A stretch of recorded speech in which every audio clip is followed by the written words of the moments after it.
Hello all, welcome and welcome back to my YouTube channel.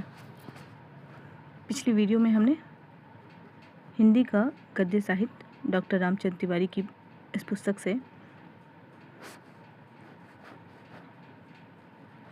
छायावादी गद्य काव्य एवं गद्य गीतों की भाषा, छायावादी आलोचकों का गद्य, प्रगतिशील लेखक और हिंदी गद्य, विचारशील आलोचकों एवं शोधकों का गद्य, प्रयोगवादी लेखकों का गद्य और नए कवियों का गद्य, इन 6 टॉपिक्स को हमने पिछली वीडियोस में कवर किया था।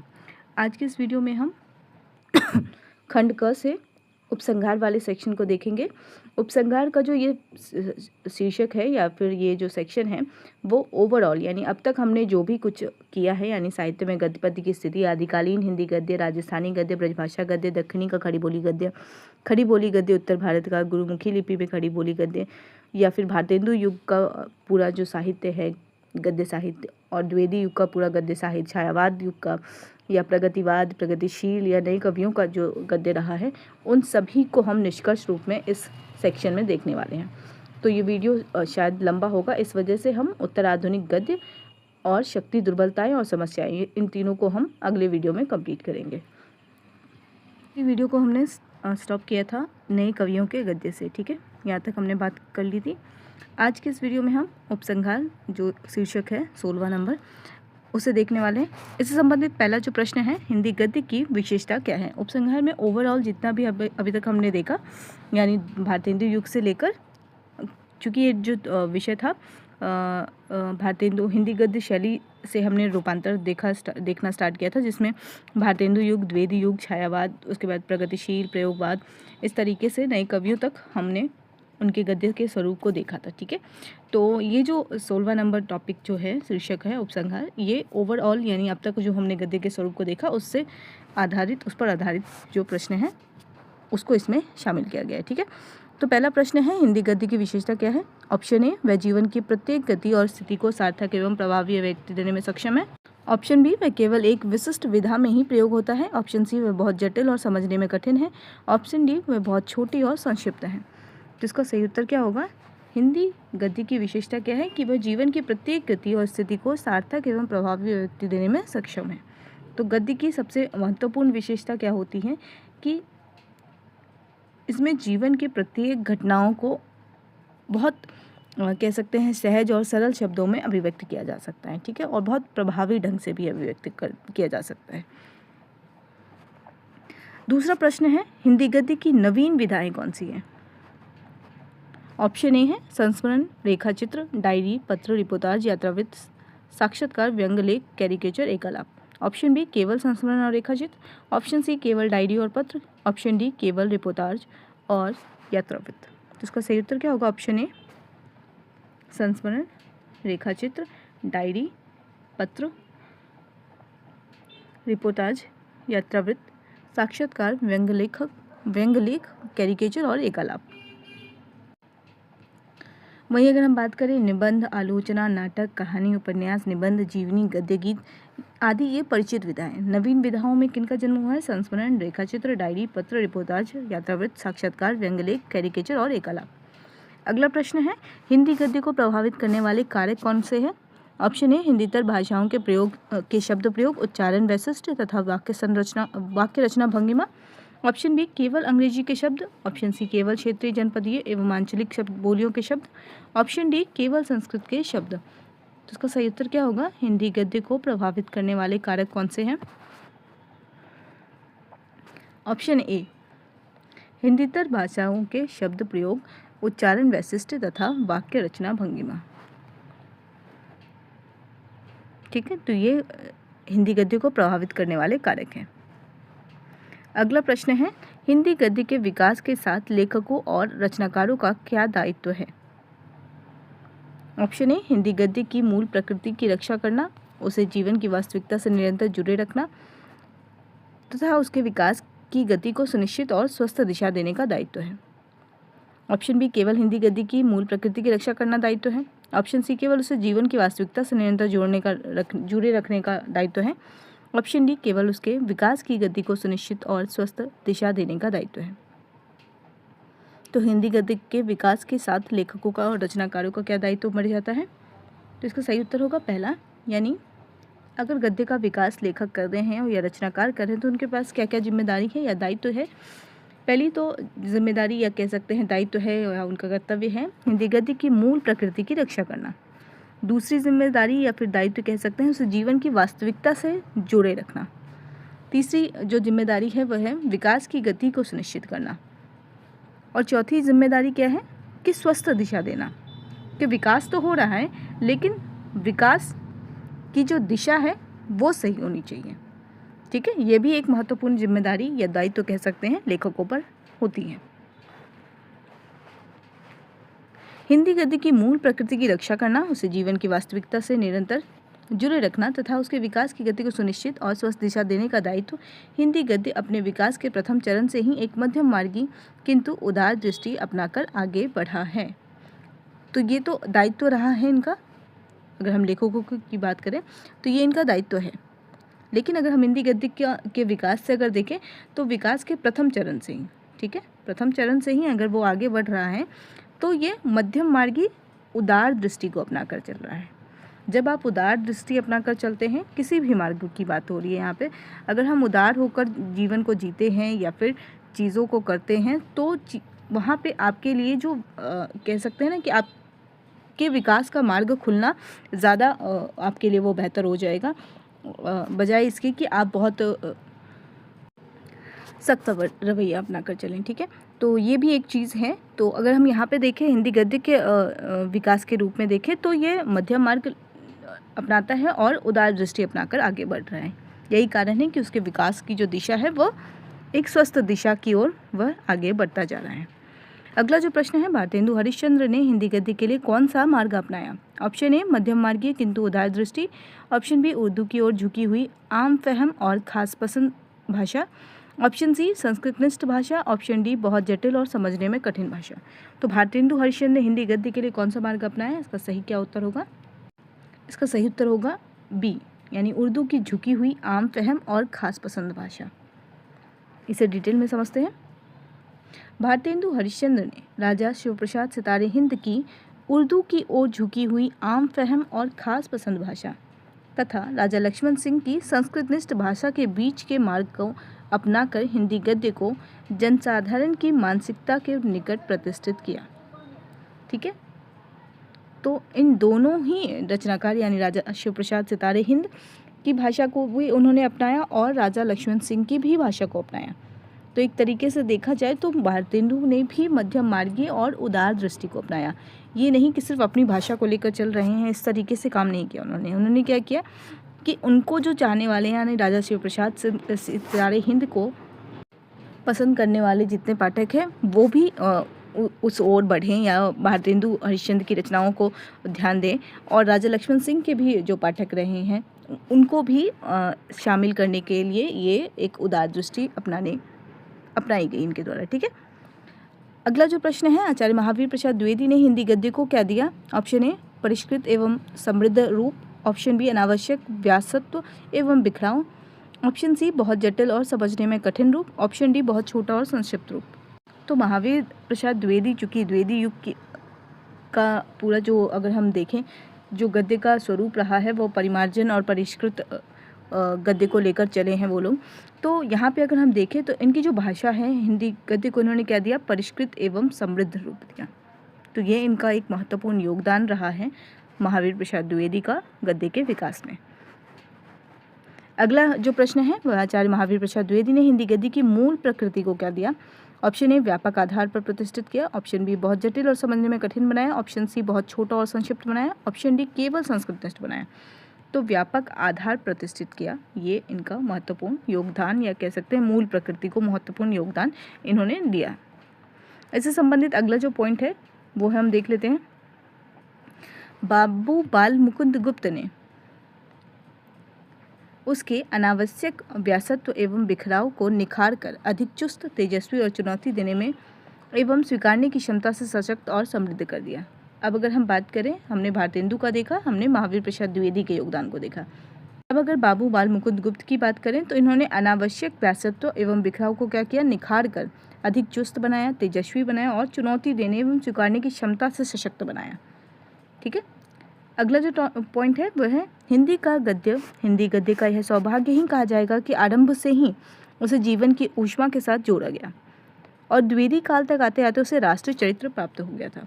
ठीक है, जीवन की ऊष्मा से जोड़ा गया आरंभिक काल में और द्विवेदी युग में आते आते उनका जो जुड़ाव था वो राष्ट्रीय चरित्र से जुड़ता गया। अगला पॉइंट है आचार्य द्विवेदी संस्कृत, अंग्रेजी, बांग्ला, मराठी आदि कई भाषाओं के अच्छे जानकार थे। उन्होंने मराठी गद्य की गंभीरता, ठीक है, अब भाषा के जानकार हैं तो ये जाहिर सी बात है उन्होंने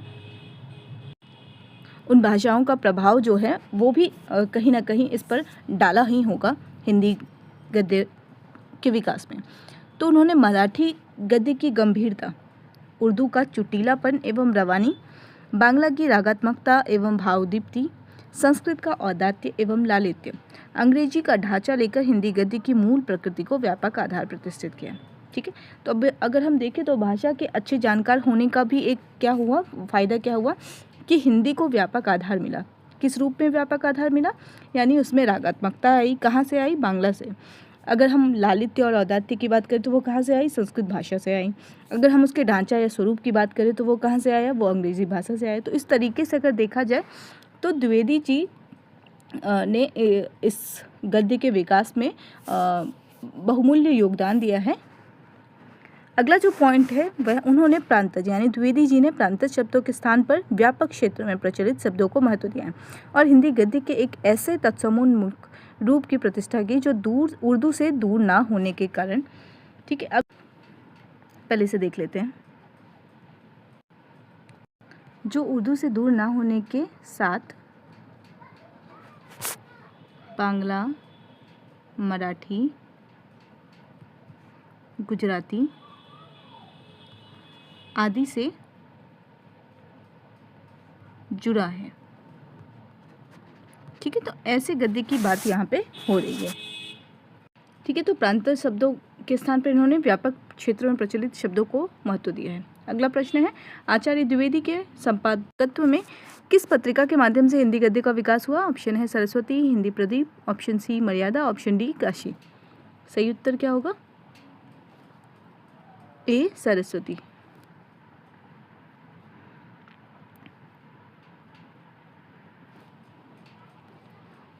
सरस्वती पत्रिका के माध्यम से इसी भाषा नीति के अंतर्गत निबंध, कहानी, नाटक, आलोचना, जीवनी आदि गद्य विधाओं का विकास तो हुआ ही, ज्ञान का साहित्य भी प्रचुर परिमाण में सामने आया। ठीक है, तो पत्रिका का यह योगदान रहा कि गद्य के विकास के लिए बहुत सहायक रही हैं। हिंदी साहित्य के विविध पक्षों की समृद्धि में तत्पर नागरी प्रचारणी सभा काशी की भाषा नीति भी लगभग यही थी।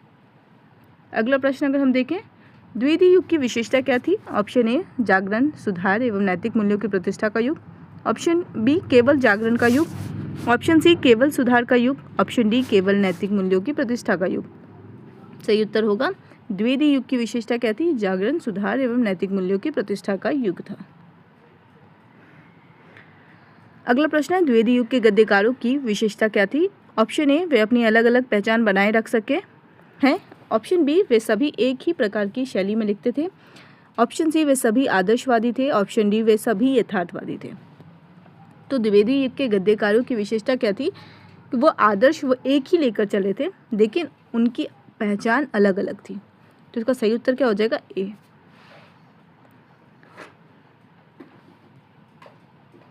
गांधी के व्यक्तित्व से अभिभूत तत्कालीन रचनाकार त्याग, अहिंसा, परोपकार, अंतःकरण की शुद्धि और मानवीय सहानुभूति के आदर्शवादी मूल्यों से प्रेरित होकर साहित्य रचना में प्रवृत्त था। इसी कारण द्विवेदी युग का गद्य साहित्य जीवन के यथार्थ से जुड़कर भी अपने लक्ष्य में आदर्शवादी ही रहा। एक ही व्यापक उद्देश्य की सिद्धि में तत्पर होकर भी इस युग के गद्यकार अपनी अलग अलग पहचान बनाए रख सके हैं। तो ये था इसका विस्तार। अगला जो पॉइंट है वह है बाल मुकुंद गुप्त और पदम सिंह शर्मा का व्यवहारिक, चुटीला, चुस्त और सजीव गद्य, सरदार पूर्ण सिंह का उदार, प्रसरणशील, ओजस्वी, लाक्षणिक और चित्र व्यंजना प्रधान गद्य। तो यहाँ अगर हम यदि देखें तो बालमुकुंद गुप्त और पदम सिंह शर्मा का व्यवहारिक, चुटीला, चुस्त और सजीव गद्य है। ठीक है। अगर हम सरदार पूर्ण सिंह की बात करें तो इनका जो गद्य है वह उदार, प्रशंसशील, ओजस्वी, लाक्षणिक एवं चित्र व्यंजना प्रधान है। वहीं अगर हम पदुमलाल, पन्नालाल बख्शी और शिवपूजन सहाय के गद्य की बात करें तो ये सहज है, संयमित है एवं शिष्ट गद्य है। अगले जो रचनाकार हैं वो महावीर प्रसाद द्विवेदी हैं। इनका गद्य परिमार्जित है, तत्सन्मुख है और शिष्ट और सुबोध है। चंद्रधर शर्मा गुलेरी की बात करें तो यह प्रसंग गर्भित है, इनका गद्य पांडित्यपूर्ण है और व्यंजक है। गणेश शंकर विद्यार्थी की बात करें तो इनका जो गद्य है वो प्रखर, ओजस्विता, सात्विक आवेग, राष्ट्रीय अस्मिता से भास्वर स्थिति और गति को मूर्त और बिंबित करने वाला प्रवाहपूर्ण गद्य है। आचार्य शुक्ल की यदि बात करें तो आचार्य शुक्ल का जो गद्य है वह गंभीर है, विवेचनात्मक है, संयमित है एवं निष्ठादीप्त गद्य है। द्विवेदी युग की समृद्धि के ये सभी क्या है, साक्षी हैं। ठीक है। अगला प्रश्न है प्रेमचंद के गद्य की विशेषता क्या है? ऑप्शन ए निखार, चुस्ती, प्रवाह, व्यंग्यात्मकता, नाटकीयता तथा जीवन के अनंत विस्तार को समेटने की क्षमता। ऑप्शन बी केवल निखार और चुस्ती। ऑप्शन सी केवल प्रवाह और व्यंग्यात्मकता। ऑप्शन डी केवल नाटकीयता। तो इसका सही उत्तर क्या होगा? निखार, चुस्ती, प्रवाह, व्यंग्यात्मकता, नाटकीयता तथा जीवन के अनंत विस्तार को समेटने की क्षमता। तो ये जो संपूर्ण जो विशेषता है वो प्रेमचंद के गद्य की विशेषता है। युग प्रवृत्ति एवं जीवन प्रवाह के साथ निरंतर आगे बढ़ते हुए प्रेमचंद पहले व्यक्ति हैं जो आदर्श के मोह को त्याग कर अपनी अंतिम रचनाओं में यथार्थ की कठोर भूमि पर उतर आए हैं। रचनात्मक स्तर पर द्विवेदी युगीन गद्य का सारा वैभव और छायावाद युग का मानवीय औदात्य प्रेमचंद की परवर्ती रचनाओं में सिमट आया है। तो यह भी एक रूप है प्रेमचंद के रचनाओं में कि जो उनका जो आदर्श के प्रति जो आग्रह था वो अंतिम रचनाओं में हम उसे देख रहे हैं कि वो यथार्थ की ओर झुकता हुआ प्रतीत हो रहा है। ठीक है। अगला प्रश्न है आचार्य रामचंद्र शुक्ल से संबंधित। आचार्य रामचंद्र शुक्ल के गद्य की विशेषता क्या है? ऑप्शन ए अध्ययन की व्यापकता, विवेचन की सूक्ष्मता, निर्णय की क्षमता तथा रचना के मर्म बिंदु की पहचान। ऑप्शन बी केवल अध्ययन की व्यापकता। ऑप्शन सी केवल विवेचन की सूक्ष्मता। ऑप्शन डी केवल निर्णय की क्षमता। तो आचार्य शुक्ल की गद्य की विशेषता क्या है? अध्ययन की व्यापकता, विवेचन की सूक्ष्मता, निर्णय की क्षमता तथा रचना के मर्म बिंदुओं की पहचान। अगर आपने त्रिवेणी पढ़ा होगा तो त्रिवेणी में शुक्ल जी जब तुलसीदास के मार्मिक स्थलों की पहचान की बात करते हैं तो वहाँ पे वो पक्ष उद्घाटित होता है। अगला जो प्रश्न है द्विवेदी युग की कठोर मर्यादावादिता एवं नैतिकता की प्रतिक्रिया स्वरूप कौन सी प्रवृत्ति विकसित हुई? ऑप्शन ए स्वच्छंदतावादी प्रवृत्ति। ऑप्शन बी आदर्शवादी प्रवृत्ति। ऑप्शन सी यथार्थवादी प्रवृत्ति। ऑप्शन डी रोमांटिक प्रवृत्ति। तो द्विवेदी युग की कठोर मर्यादावादिता एवं नैतिकता की प्रतिक्रिया स्वरूप कौन सी प्रवृत्ति विकसित हुई? उत्तर होगा स्वच्छंदतावादी प्रवृत्ति। अगला प्रश्न है स्वच्छंदवादी प्रवृत्ति से प्रभावित कवियों के नाम क्या हैं? Option A Prasad, Pant, Nirala, Makhanlal Chaturvedi, Ramkumar Verma. Option B केवल प्रसाद और पंत। ऑप्शन सी केवल निराला और माखनलाल चतुर्वेदी। ऑप्शन डी केवल रामकुमार वर्मा। सही उत्तर क्या होगा? प्रसाद, पंत, निराला, माखनलाल चतुर्वेदी और रामकुमार वर्मा ये सभी स्वच्छंदतावादी प्रवृत्ति से प्रभावित कवि हैं। अगला प्रश्न है छायावादी गद्य लेखकों के गद्य में कौन से तत्वों का समावेश हुआ है? ऑप्शन ए स्वच्छंद कल्पना, प्रतीक विधान, अलंकारिकता, भावावेग, मसृणता, कोमलता, चित्रव्यंजना, लाक्षणिकता। ऑप्शन बी केवल स्वच्छंद कल्पना और प्रतीक विधान। ऑप्शन सी केवल अलंकारिकता और भावावेग। ऑप्शन डी केवल मसृणता और कोमलता। इसका सही उत्तर क्या हो जाएगा? प्रश्न पहला स्वच्छंद कल्पना, प्रतीक विधान, अलंकारिकता, भावावेग, मसृणता, कोमलता, चित्रव्यंजना और लाक्षणिकता ये सभी जो तत्व हैं वो छायावादी गद्य लेखकों के गद्य में समाहित है। अगला प्रश्न है पंत के गद्य की विशेषता क्या है? ऑप्शन ए कोमलता, सूक्ष्म तरल भावदीप्त इंद्रधनुषी कल्पना। ऑप्शन सी केवल सूक्ष्म तरल भावदीप्त। ऑप्शन डी केवल इंद्रधनुषी कल्पना। तो इसका सही उत्तर क्या हो जाएगा? कोमलता, सूक्ष्म तरल, भावदीप्ति और इंद्रधनुषी कल्पना, ये पंत के गद्य की विशेषता है। अगला प्रश्न है प्रसाद के गद्य की विशेषता क्या है? ऑप्शन ए अभिजात्य, आवेग, ओजस्विता, भाव द्वंद, अतीत के प्रति गहरी रागात्मकता। ऑप्शन बी केवल अभिजात्य और आवेग। ऑप्शन सी केवल ओजस्विता और भाव द्वंद। ऑप्शन डी केवल अतीत के प्रति गहरी रागात्मकता। सही उत्तर क्या होगा? प्रसाद के गद्य की विशेषता क्या है? अभिजात्य है, आवेग, ओजस्विता, भाव द्वंद और अतीत के प्रति गहरी रागात्मकता। अगला प्रश्न है निराला के गद्य की विशेषता क्या है? ऑप्शन ए स्वच्छंदता, वस्तुन्मुखता, व्यंग, तनाव, वक्रता। ऑप्शन बी केवल स्वच्छंदता। ऑप्शन सी केवल वस्तुन्मुखता। ऑप्शन डी केवल व्यंग और तनाव। तो इसका सही उत्तर क्या होगा? निराला के गद्य की विशेषता है स्वच्छंदता, वस्तुन्मुखता, व्यंग, तनाव और वक्रता। अगला प्रश्न है महादेवी के गद्य की विशेषता क्या है? ऑप्शन ए आक्रामकता, भाव प्रेरित वक्रता, करुणा विगलित चित्त की आर्द्रता। ऑप्शन बी केवल आक्रामकता। ऑप्शन सी केवल भाव प्रेरित वक्रता। ऑप्शन डी केवल करुणा विगलित चित्त की आर्द्रता। तो इसका सही उत्तर होगा ऑप्शन ए यानी आक्रामकता, भाव प्रेरित वक्रता, करुणा विगलित चित्त की आर्द्रता। तो ये महादेवी गद्य की विशेषता है। अगला जो रचनाकार हैं, अगले रचनाकार जैनेन्द्र है। इनसे संबंधित जो हमारा अगला प्रश्न है, जैनेन्द्र के गद्य की विशेषता क्या है? ऑप्शन ए ऊहापोह एवं मानसिक द्वंद्व का गद्य है। ऑप्शन बी अनुभूति दीप्त वर्णनात्मक सौष्ठव है। ऑप्शन सी स्वच्छंद कल्पना और प्रतीक विधान है। ऑप्शन डी आवेग और ओजस्विता है। तो सही उत्तर क्या होगा? ऊहापोह एवं मानसिक द्वंद्व का काव्य है, गद्य है इनका, किनका? जैनेन्द्र का। जैनेन्द्र के विषय में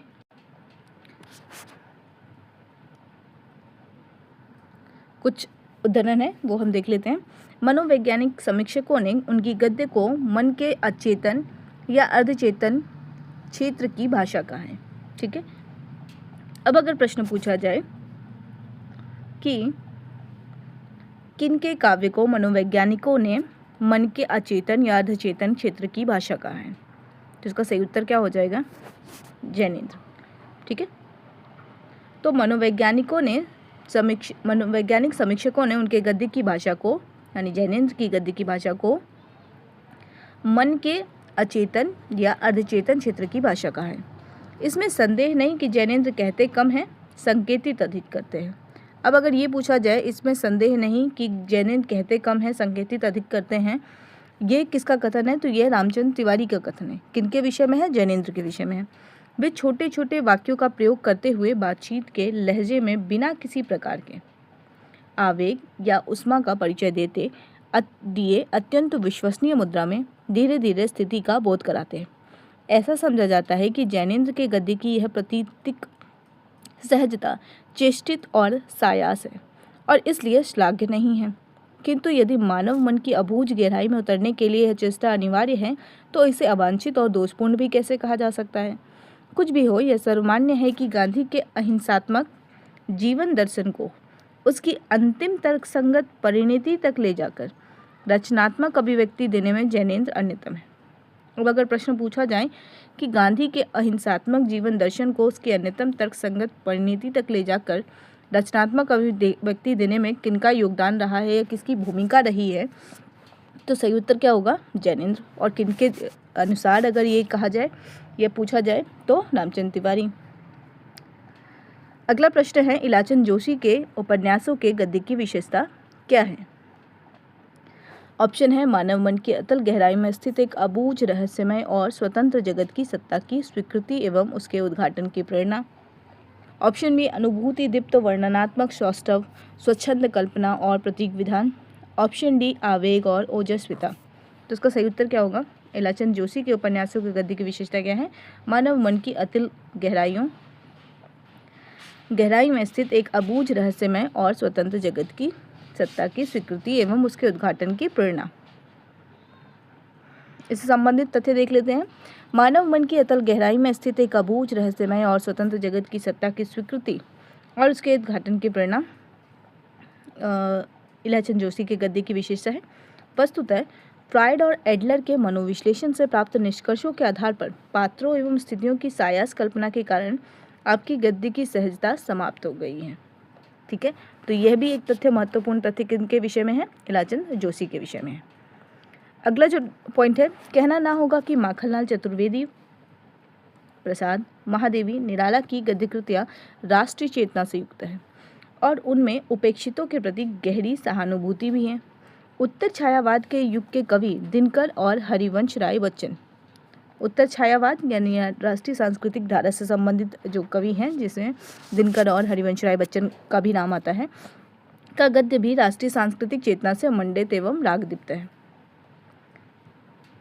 छायावाद के प्रतिनिधि आलोचक आचार्य नरेंद्र दुलारी वाजपेयी का गद्य अपनी चिंतनशील मुद्रा के बावजूद स्वच्छंदतावादी कला मूल्यों का ही समर्थक रहा है। अगला प्रश्न है, अज्ञेय के गद्य की विशेषता क्या है?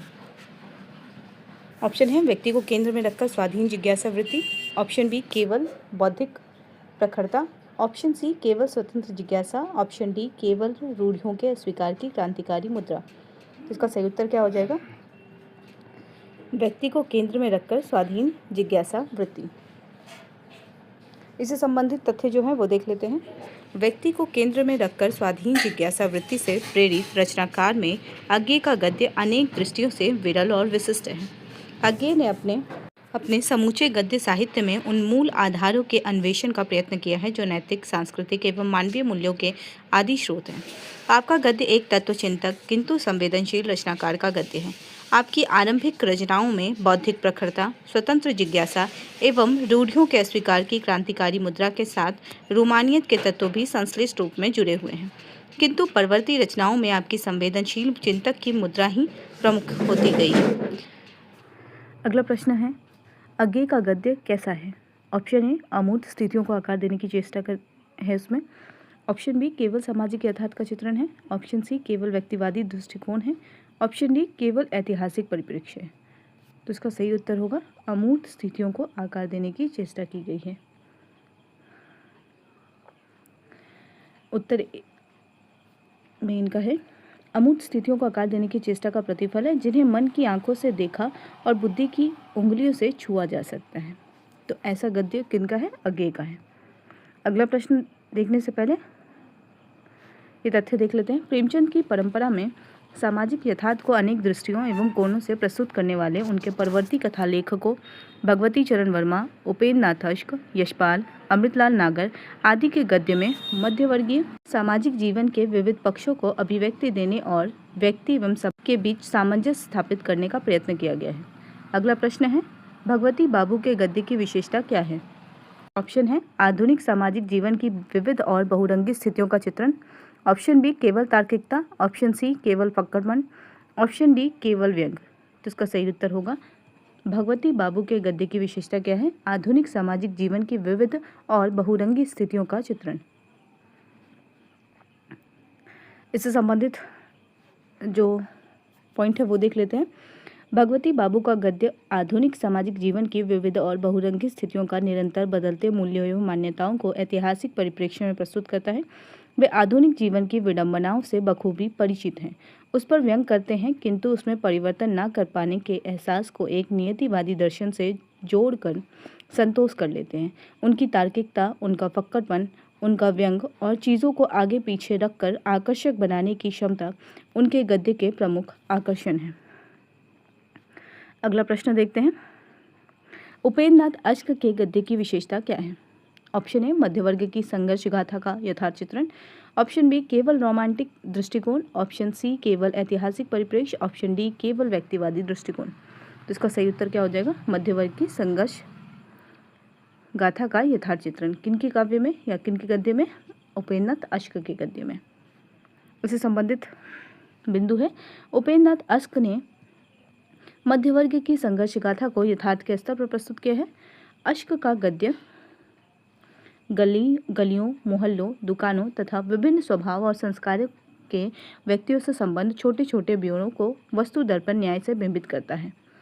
अगला प्रश्न है, यशपाल के गद्य की विशेषता क्या है?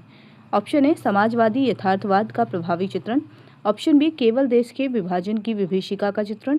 ऑप्शन सी केवल असहाय लोगों की दारुण व्यथा कथा का चित्रण। ऑप्शन डी केवल वर्णन क्षमता का प्रदर्शन। तो इसका सही उत्तर क्या होगा?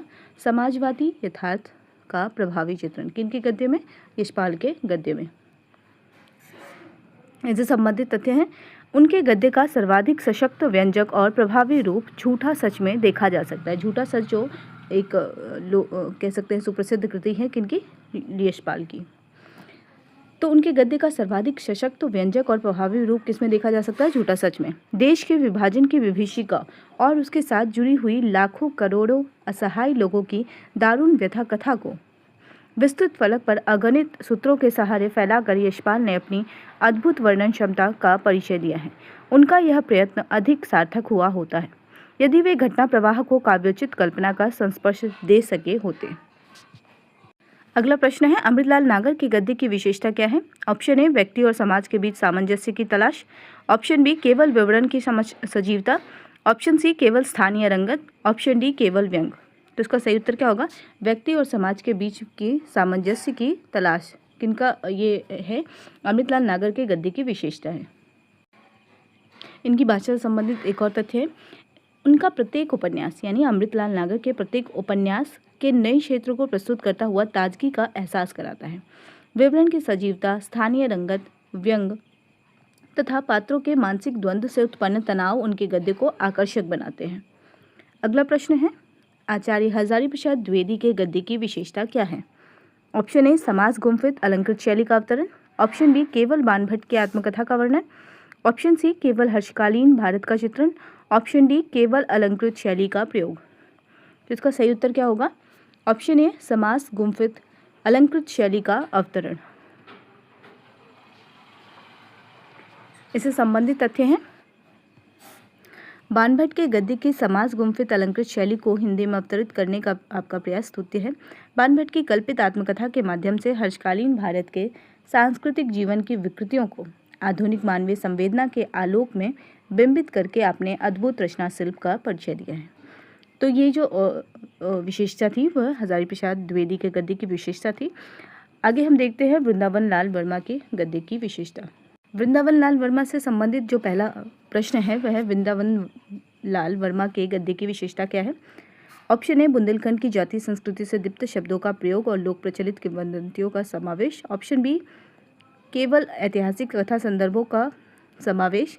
ऑप्शन सी केवल मध्यकालीन इतिहास का चित्रण। ऑप्शन डी केवल सांस्कृतिक गरिमा का प्रदर्शन। तो सही उत्तर क्या होगा? पहला, यानी बुंदेलखंड की जातीय संस्कृति से दीप्त शब्दों का प्रयोग, लोक प्रचलित किंवदंतियों का समावेश के कारण आपका गद्य इतिवृत्तात्मक होते हुए भी आकर्षक बन पड़ता है। इससे संबंधित दूसरा पॉइंट है, मध्यकालीन इतिहास के एक विशेष कालखंड को उसकी सांस्कृतिक गरिमा के साथ सजीव करते हुए आपने मृगनयनी जैसी अमर कृति दी है। तो मृगनयनी कृति के रचनाकार कौन है? वृंदावन लाल वर्मा। ठीक है। अगला जो प्रश्न है, स्वतंत्रता प्राप्ति के बाद के हिंदी गद्य यानी स्वतंत्रता प्राप्ति के बाद के हिंदी गद्य यानी 50 से 60 के जो रचना जो थी उसकी विशेषता क्या है? ऑप्शन ए रूमानी मानसिकता से मुक्ति और आधुनिकता के स्वीकार की संक्रमणकालीन चेतना। ऑप्शन बी केवल रूमानी मानसिकता का प्रभाव। ऑप्शन सी केवल आधुनिकता का स्वीकार। ऑप्शन डी केवल पारंपरिक मूल्यों का पालन। सही उत्तर क्या होगा? स्वतंत्रता प्राप्ति के बाद हिंदी गद्य की विशेषता क्या थी? रूमानी मानसिकता से मुक्ति थी और आधुनिकता के स्वीकार का संक्रमणकालीन चेतना था। यानी वो जो दौर था वो संक्रमणकालीन चेतना का दौर था जिसमें दो चीज़ें हो रही थी, एक तो रूमानी मानसिकता से मुक्ति हो रही थी और दूसरा आधुनिकता का स्वीकार किया जा रहा था। इससे संबंधित तथ्य देख लेते हैं। इस काल के प्रायः सभी प्रयोगशील गद्य लेखकों जिनमें मोहन राकेश, राजेंद्र यादव, कमलेश्वर, धर्मवीर भारती, लक्ष्मी नारायण लाल, नरेश मेहता, फणीश्वरनाथ रेणु, नागार्जुन, सर्वेश्वर दयाल सक्सेना, मार्कंडेय, शैलेश मटियानी आदि में यह संक्रमणकालीन चेतना लक्षित की जा सकती है। इन सभी में क्रमशः रूमानियत से मुक्त होने और आधुनिकता से जुड़ने की प्रक्रिया का द्वंद्व देखा जा सकता है। अगला प्रश्न है, मोहन राकेश, राजेंद्र यादव और कमलेश्वर के गद्य की विशेषता क्या है? ऑप्शन ए मानवीय संबंधों की जटिलता, अनुभूति की ताजगी, संयम और तनाव। ऑप्शन बी केवल मानवीय संबंधों की जटिलता। ऑप्शन सी केवल अनुभूति की ताजगी, ऑप्शन डी केवल संयम और तनाव। उत्तर होगा ए मानवीय संबंधों की जटिलता, अनुभूति की ताजगी, संयम और तनाव। इससे संबंधित तथ्य जो हैं उन्हें देख लेते हैं। पहला है सर्वेश्वर नरेश मेहता और धनवीर भारती के गद्य में आधुनिक भावबोध के साथ ही काव्योचित रागदीप्त का वैशिष्ट्य भी लक्षित किया जा सकता है। अगला पॉइंट है फणीश्वरनाथ रेणु, नागार्जुन, शैलेश मटियानी, मार्कंडेय रुद्रकाशिकेयी जैसे आंचलिक कथा लेखकों के गद्य में ग्रामीण अंचल की गंध, ताजगी और स्थानीय रंगत ने विशेष रूप से ध्यान आकृष्ट किया है। प्रश्न 4 है फणीश्वरनाथ रेणु के गद्य की विशेषता क्या है? ऑप्शन ए बिंबधर्मी गद्य, ध्वन्यांकन शैली और काव्यात्मक संवेदनशीलता, ऑप्शन बी केवल बिंबधर्मी गद्य, ऑप्शन सी केवल ध्वन्यांकन शैली, ऑप्शन डी केवल काव्यात्मक संवेदनशीलता। इसका सही उत्तर होगा फणीश्वरनाथ रेणु के गद्य की विशेषता है बिंबधर्मी गद्य, ध्वन्यांकन शैली, काव्यात्मक संवेदनशीलता। अगला प्रश्न है नागार्जुन के गद्य की विशेषता क्या है? ऑप्शन ए मिथिला की जातीय संस्कृति की ऊष्मा और समाजवादी यथार्थ की अपेक्षाकृत विश्वसनीय अभिव्यक्ति, ऑप्शन बी केवल मिथिला की जातीय संस्कृति की ऊष्मा, ऑप्शन सी केवल समाजवादी यथार्थ की अभिव्यक्ति, ऑप्शन डी केवल स्थानीय रंगत। तो इसका सही उत्तर क्या होगा? मिथिला की जातीय संस्कृति की ऊष्मा, समाजवादी यथार्थ की अपेक्षाकृत विश्वसनीय अभिव्यक्ति।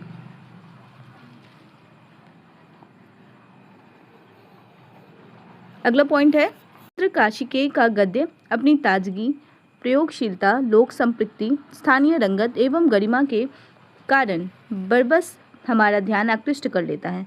परंपरा या रोमानियत और आधुनिकता का यह द्वंद्व इस युग के आलोचकों, ललित निबंधकारों और नाटककारों में भी लक्षित होता है। पॉइंट है नगेंद्र की समीक्षा का विरोध इसलिए किया गया कि वे रूमानी संस्कारों से मुक्त नहीं हो सके हैं।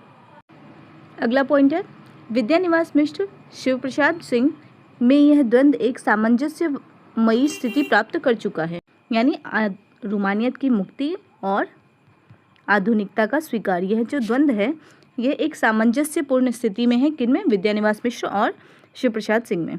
अगला पॉइंट है किंतु कुबेरनाथ राय ने परंपरा के प्रति गहरे लगाव के कारण आधुनिक मूल्यों को एक सीमा तक ही स्वीकार किया है। तो कुबेरनाथ राय में हम ये क्या देखते हैं कि आधुनिकता को उन्होंने एक हद तक स्वीकार किया है।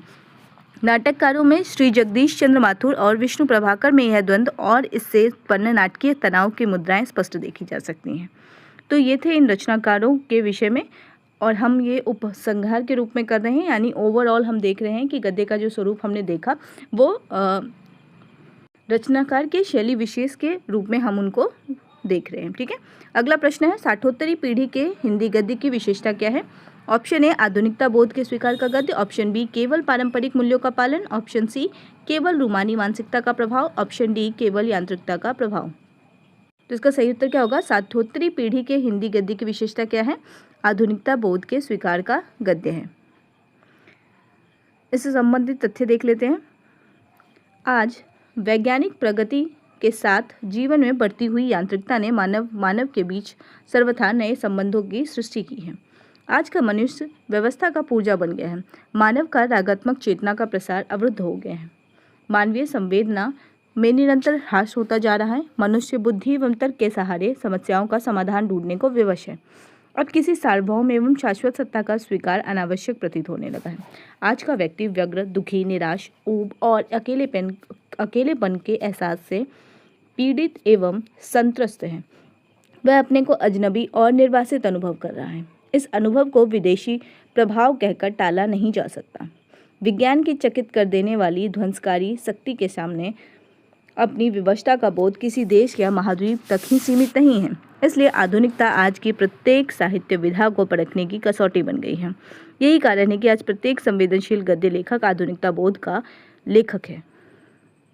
तो अब हम जो प्रवेश कर रहे हैं जिस टॉपिक में, वह है आधुनिकता बोध।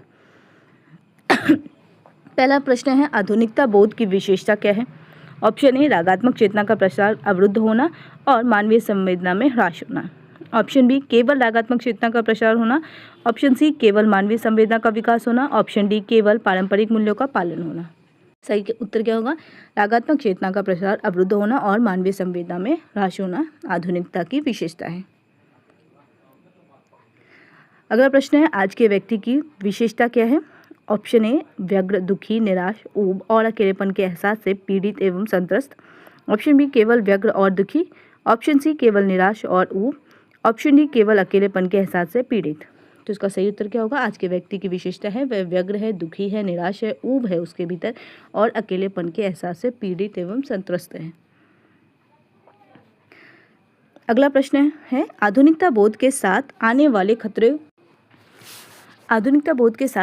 खतरे का विरोध करने के लिए क्या करना चाहिए? ऑप्शन ए, मानवीय संवेदना को कुंठित होने से बचाना और उसकी राग चेतना को नए संदर्भों के अनुकूल नया संसार देना। ऑप्शन बी, केवल चुप बैठ जाना। ऑप्शन सी, केवल संघर्ष करना। ऑप्शन डी, केवल मानवीय संवेदना को कुंठित होने से बचाना।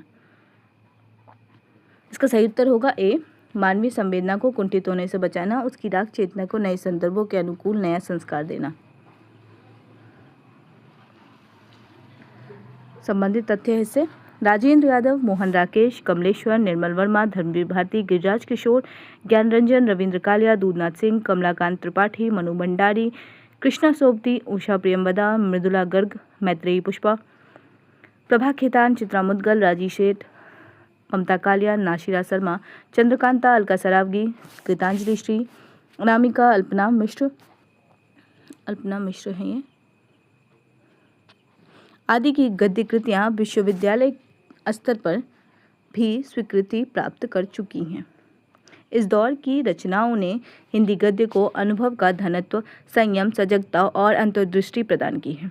तथ्य और शिल्प का अंतराल पट गया है और भाषा, वस्तु, संवेदना से जुड़कर नई अर्थवत्ता प्राप्त कर चुकी है। इसलिए अब प्रश्न आधुनिकता बोध के विरोध का नहीं, इसके साथ आने वाले खतरे के विरोध का है। अगला प्रश्न है, 8वें दशक की नई प्रतिभाओं की विशेषता क्या है? ऑप्शन ए, आधुनिकता बोध के विरुद्ध मानव की अपराजेय जीवनी शक्ति में विश्वास प्रकट करना। ऑप्शन बी, केवल आधुनिकता बोध का विरोध करना। ऑप्शन सी, केवल मानव की अपराजेय जीवनी शक्ति में विश्वास प्रकट करना। ऑप्शन डी, केवल यथार्थ जीवन की विरूपता का चित्रण करना।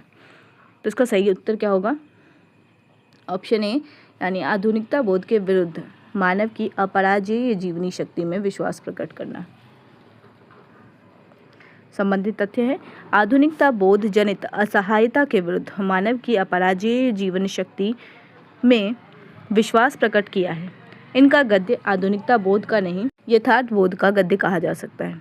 यथार्थ जीवन की विरूपता, द्वंद्व, आपाधापी, प्रवंचना को स्वीकार करते हुए पूरे आत्मविश्वास के साथ समाज को बेहतर बनाने का संघर्ष वर्तमान गद्य की मूल चेतना है। सब मिलाकर हिंदी गद्य का इतिहास उसके विकास और समृद्धि का ही इतिहास है। अगला प्रश्न है, वर्तमान गद्य की मूल चेतना क्या है? ऑप्शन ए, यथार्थ जीवन की विरूपता, द्वंद्व, आपाधापी, प्रवंचना को स्वीकार करते हुए पूरे आत्मविश्वास के साथ समाज को बेहतर बनाने का संघर्ष। ऑप्शन बी, केवल यथार्थ जीवन की विरूपता का चित्रण। ऑप्शन सी, केवल समाज को बेहतर बनाने का संघर्ष। ऑप्शन डी, केवल पारंपरिक मूल्यों का पालन। सही उत्तर क्या होगा? वर्तमान गद्य की मूल चेतना क्या है? यथार्थ जीवन की विरूपता, द्वंद्व, आपाधापी, प्रवंचना को स्वीकार करते हुए पूरे आत्मविश्वास के साथ समाज को बेहतर बनाने का संघर्ष। अगला प्रश्न है, भाषा के पतन या अवमूल्यन का अर्थ क्या है? ऑप्शन ए, जीवन मूल्यों का पतन। ऑप्शन बी, केवल भाषा का पतन। ऑप्शन सी, केवल साहित्य का पतन। ऑप्शन डी, केवल पारंपरिक मूल्यों का पतन या विघटन। तो इसका सही उत्तर क्या होगा? भाषा के पतन या अवमूल्यन का अर्थ होता है जीवन मूल्यों का पतन।